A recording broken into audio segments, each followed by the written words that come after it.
Good morning. Welcome back to the Creators Workshop. We're going to do a little painting today. It's an outside landscape painting of a really pretty tree across the street from my parking lot. Here's the road. I attempted this 2 times. First time I got interrupted a few times and it just didn't make for a great video. And then the second time I noticed that the traffic was so loud on the video that it wasn't worth posting, so I just thought we'd bring it into the studio and work on it.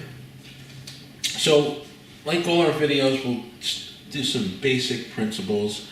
One, I'm going to block in my tree because that's my focal point, that's my subject matter, and all this that leads into that is secondary to the picture. So, just a word before we start. I don't know how well you can see this photograph on the video. It's an okay print off of my printer, my computer, but all it is information. It's I don't have to live by this. In fact, I've been painting long enough to know what in this picture would make more sense than not. But an interesting thing, when I painted this on last Tuesday, this field, this brown dirt in the picture was dark brown, almost as dark as your background. So I have to take some creative liberties to make this a better picture. But to start off with, I'm just going to sketch my a tree in, and I thought just for something different today, I'll use some of my turquoise because I'm going to be using that in the paint. I lightened that up with white already. It's pretty dark generally, and so I add some white just for the purpose of you as the viewer can see what I'm doing here. It's not as dark. Like, I know that's purple, it's ultramarine blue, there's my green, phthalo green, but I don't want them to be too dark if I'm using them so that you can tell what I'm painting.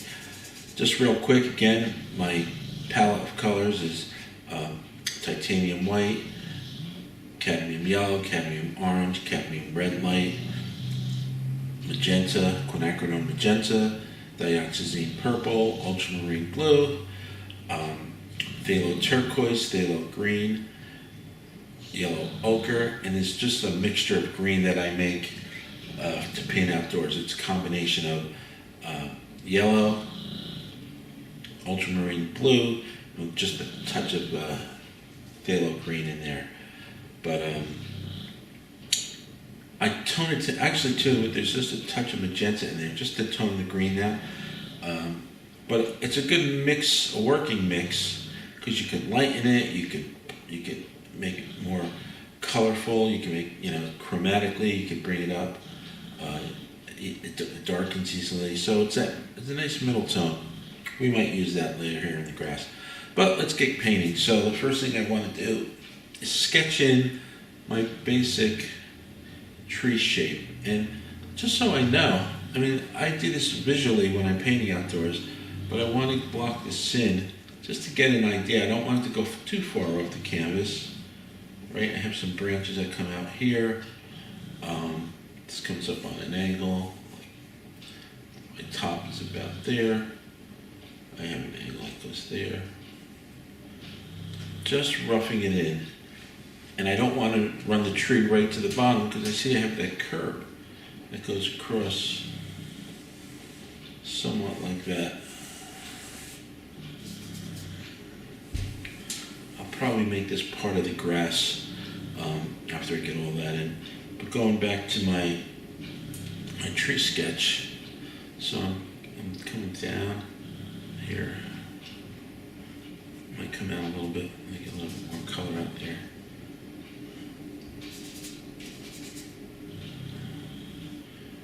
And I'm down there, but I come down and we're right about here, so I'll just angle this up a little bit. And that's all I really need to get basics of that tree in. Now I kind of look and see where that tree, where that background intersects, and that's about here. And then I have the simple mountain range. I'm not going to detail this in at this point because when I paint that with the bigger brush, I can work that in a little better. And then just below this here is a little bit of a horizon line for the field. And then the grass just kind of does something this over here. All right, so that quickly we got a picture drawn in. Just real quick, something to keep in mind as we paint. So if I said approximately this was my halfway point on my canvas, and it looks like our halfway point might be somewhere around here, and I got our subject off to the side. So that means we have a whole quadrant, right? One whole quarter of the picture. Really nothing's going on. Maybe later on we'll have some branches that break into that. So I've got to kind of make this sort of interesting. I don't want it just to be a block of nothing. So when I paint my sky in, I keep that in mind. Looks like there's some moisture, some clouds going on there. So let's start painting our sky. I'll take a big brush to do this. Gather some white out. And it is a really rich sky color. So maybe I'll take a touch of the ultramarine blue in there. Using my turquoise and my ultramarine blue, and get a really rich sky color. And we need some white in there to lighten it. And I usually come in from a corner.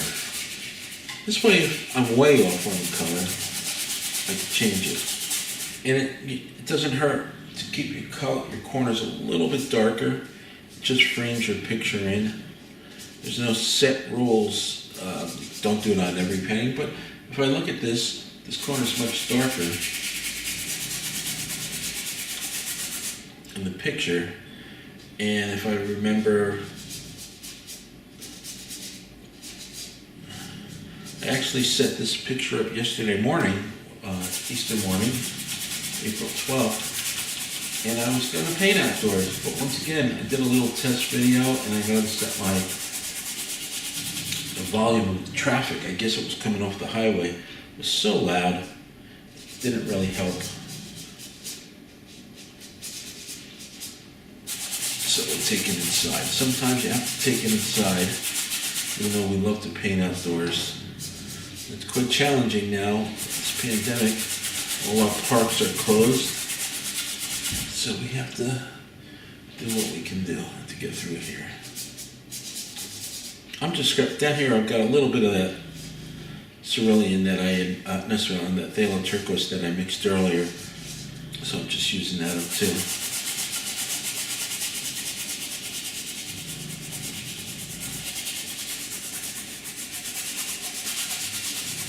I'm just scrubbing that paint on. I'm not laying on a lot of paint. This first step, I'm trying to keep that sky color accurate, and I want to get the color in, but I don't want to put a lot of paint in at this point because I'm going to be painting some things over it, especially over here, mainly over there. So I want to keep it as thin as I could. I mean thin, you want to get a good covering of paint, but at the same time, you don't want it to be so thick that it interrupts with your painting process later. Okay. Now,